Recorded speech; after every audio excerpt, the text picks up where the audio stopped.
Hey guys, Kiko here for another Q&A, and here we go for the first question from Other Side. Yeah, that's his name, Other Side.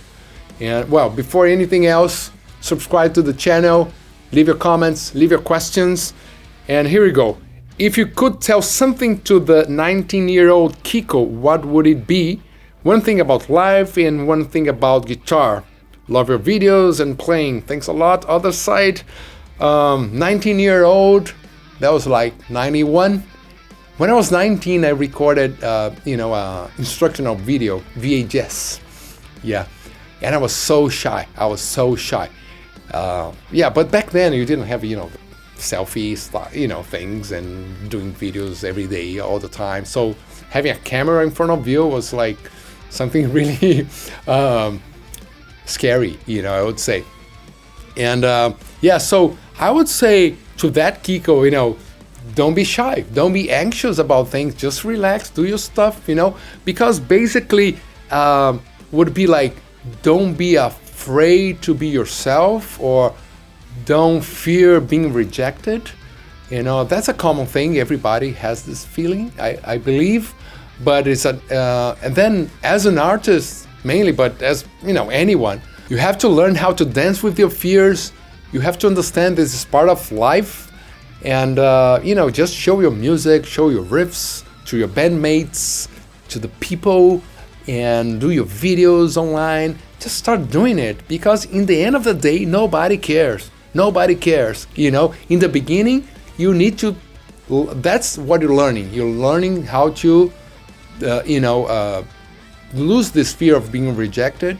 And then you start feeling more confident, and then your things get better, and then maybe people start looking at you and listening to your stuff, So that's what I would say to the 19-year-old Kiko, Some people need this incubation period, like 1 year, 3 years, 5 years of being super shy.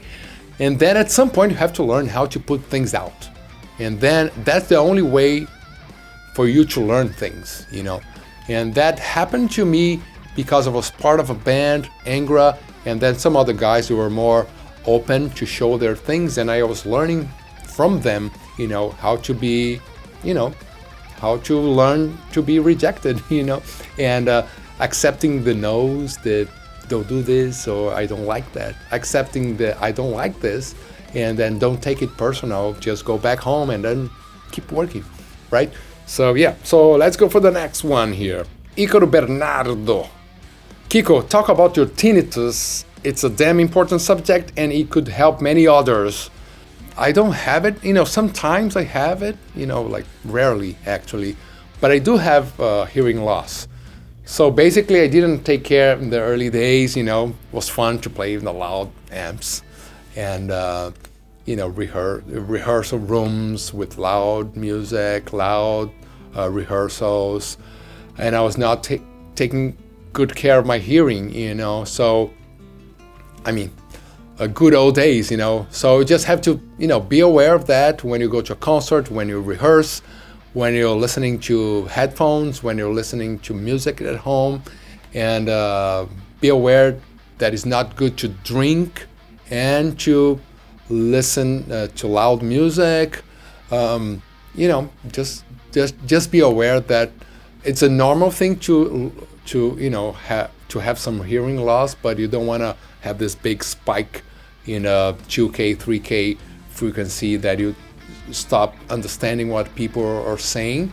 That's the first thing that happens. You start kind of not really understanding the words, and then of course later you might stop hearing things. So take good care of your hearing, because it's important for any human being, right? So that's why I would say. And then if you're having tinnitus and you feel that something's wrong there, just go to a doctor. I'm not a doctor. I'm not in a position to give you any advice here. All right, so I just can share my experience and what I did wrong in my life, rehearsing for many hours, playing loud, doing clinics and things like this, and like enjoying a loud music and loud guitar, which is pretty cool actually. But you have to protect yourself. Another one from Natalia Betancourt. How does touring affect your mental health? Saludos desde México. Saludos a todos en México. So I don't think it affects, but although I feel that I'm addicted to touring, right? But it really depends how long is the tour, how long is the distances, the flights and the driving. It depends on how many days off you have, right? So I believe like 5 weeks is a good, 40 days, something like that is good. Then you have to go back home, stay like at least 2 weeks, 3 weeks, kind of reset, and then you're ready to go again for another 4 or 5 weeks.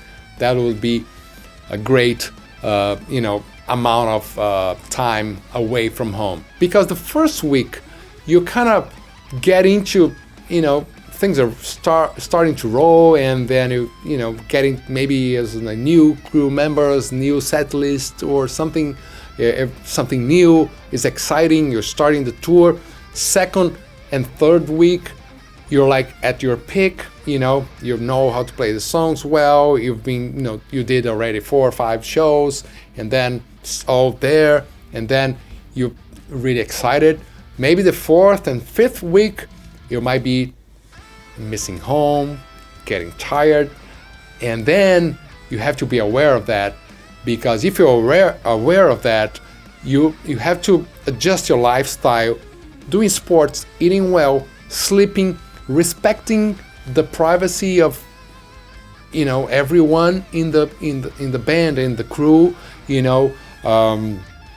their time on the phone with family or whatever, or their friends or something like that. In the last tour, because we couldn't go out, it was a bit harder in this sense, but so I think jamming is another, for me, is a key factor to keep my sanity, I would say. But it's all fun, but like jamming, playing other stuff, because the last thing you want is to be bored about playing, right? You can be bored about driving or going to the airport. It's okay, and of course in the airport you kind of find a nice book or something cool to do, so it's not so annoying to be hours there waiting for a flight or the traveling part. But you don't want to be disconnected from music.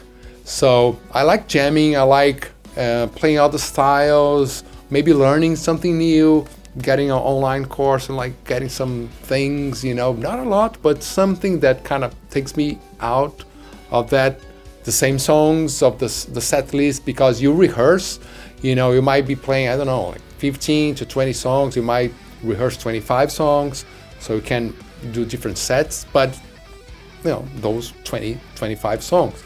So playing blues, jazz, all the stuff, playing some drums, some bass, and learning something new, that's makes me connected to music, and that's good. In the afternoon you can do that, so every night when you have to go on stage, you're excited to play again and to be your best, to do your best.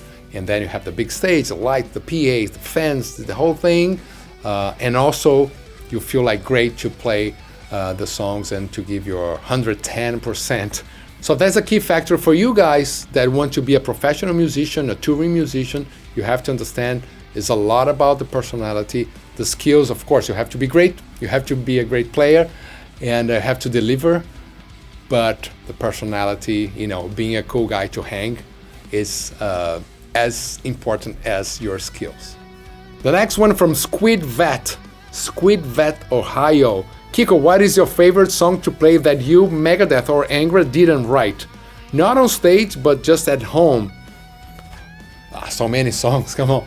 Like, I was just watching the Get Back from Beatles. What about all the songs on that movie? Kashmir from Led Zeppelin. So many songs,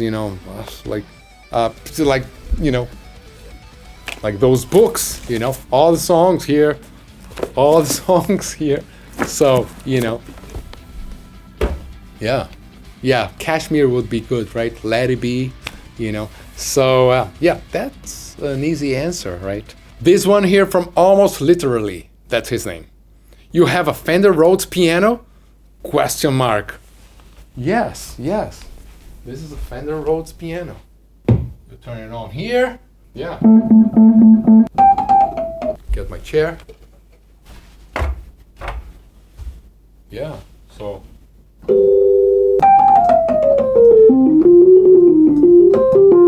All right, so.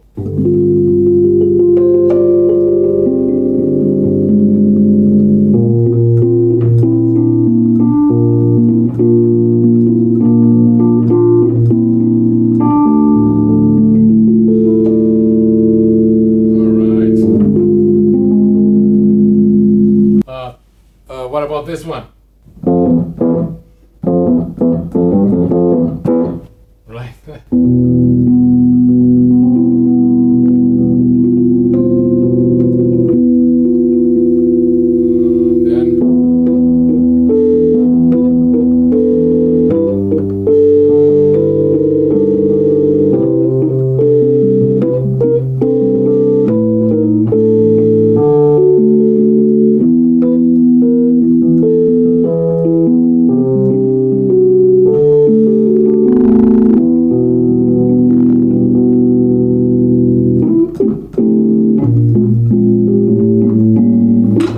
So yeah, it's a piano Rhodes. Yes, it is a Fender Rhodes. Thanks for the questions and see you in the next video.